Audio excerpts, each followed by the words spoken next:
All right, my friends, how are you today? Aaron here bringing you your daily horoscope for Friday, the 31st of January, 2020. We are rounding out and ending the first month of the year. What a month it has been. We're getting ready to go into February. We're getting ready for a Mercury retrograde coming up in February.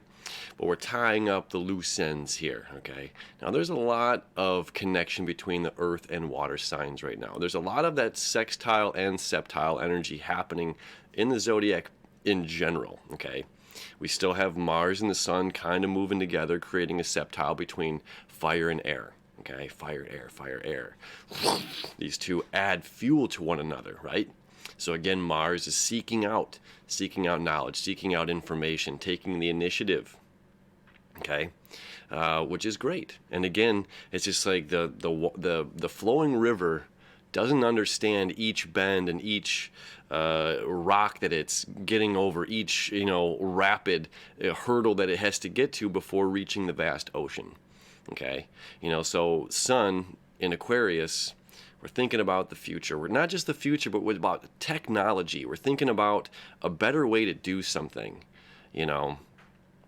a different way to handle something that we've already been familiar with. We're looking at the big picture, which is the very important part of the Sun being in the sign of Aquarius. We're looking at the big picture and how we can handle, how we can manage ourselves. And the Sun's fire brings an eternal light to ourselves and a sense of leadership, a sense of courage, saying, I can handle whatever this big picture is.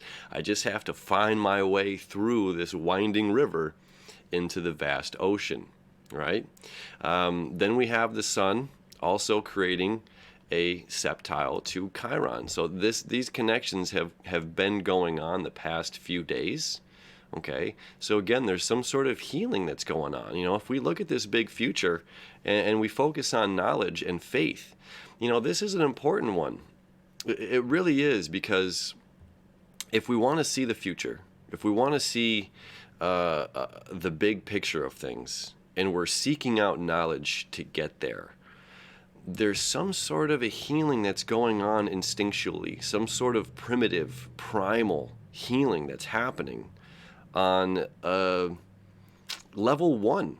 Aries is the beginning. It's the start of the zodiac. We will look at it as, again, not that Aries are simple, but in this placement, it's just like bottom level healing that has to be done, and the moon, emotional needs, still in the sign of Aries. Maybe this is reaching out and just saying hello to somebody. Maybe this is reaching out and just doing an apology. Okay, if you see a greater future where there's not turmoil, maybe that's necessary. Mercury as well, creating a sextile down to the moon.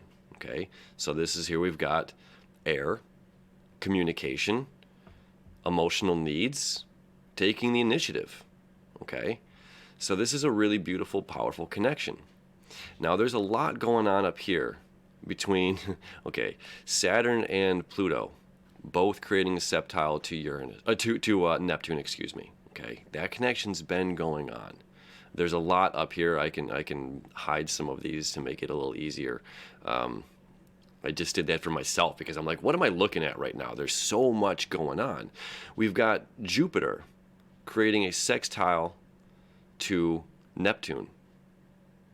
Okay, we've got Saturn creating a sextile and Pluto to Venus.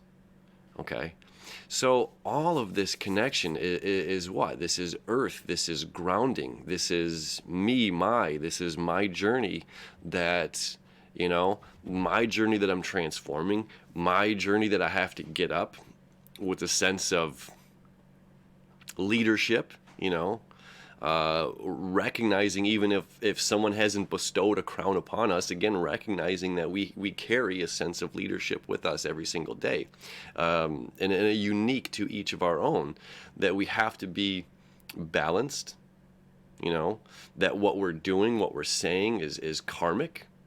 Okay, the things, how we're leading with action, we are the change that we seek in the world. Okay, so this earth, hard edges, water, Venus, love, want, desire, still exalted, It's there until the 7th of February. Okay, so this is a really great time, again, to allow your heart space to move through the hard edges of self, our impatience, our judgments, our ability to forgive, our ability to see past, this happened and this and this and this. We have to allow that emotional water energy to flow through again and round out the hard edges. And with Saturn saying, let's make things real. Let's add discipline to this. Let's add structure to this. And Venus saying, yeah, I want to love and I want to expand up there in Pisces. I want to expand this love. I want to expand these deeper feelings. And Saturn says, your wish is my command. Let's make it real. Let's connect. Let's connect with, unique individuals with a sense of spirituality. Let's connect our soul tribe, the sun and Mercury up there in Aquarius. This is like, let's hand in hand, we're going to find the right people that we're going to get through this next phase in our lives. And sometimes it's people from our past, sometimes it's people from our present, sometimes that's new people coming in, right? There are no strangers, just friends we haven't met yet.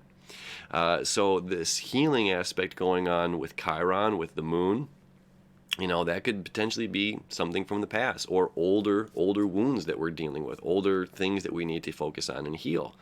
And it's us taking the initiative, and sometimes it's a harder hat to wear when it's just like, no, that person should definitely be the one apologizing to me. That person is definitely, you know what I mean? And sometimes this energy is just like, look, do you care about the individual? It doesn't matter who's the bigger person, who's the, whatever. Sometimes it just matters about doing what's right and taking the next step of whatever that right would be for the greater good. Okay, and however that lands, it's not us as the individual. It's not us to interpret. It's not us to determine how someone else interprets our actions. As long as we're taking the actions and connecting with our own truth and authenticity is what matters, right? And I love that. It's not up to us to determine how somebody else interprets our actions, as long as our actions are authentic and in our truth, in our heart space. And with all of this, connection between Saturn, Capricorn, Pluto, Capricorn, Jupiter, Capricorn, expansion of personal self, and this Neptune and Pisces, and Venus and Neptune in Pisces, again, expansion beyond what we thought was possible. So there's this great opportunity for all this healing to happen. Yeah. So, my friends, enjoy the last day of the month, right? We got a rockin' February coming up. Got to start paying attention on the 2nd to the shadow period of Mercury. We'll talk about that more in a couple of days. All right. Have a great weekend. See you tomorrow.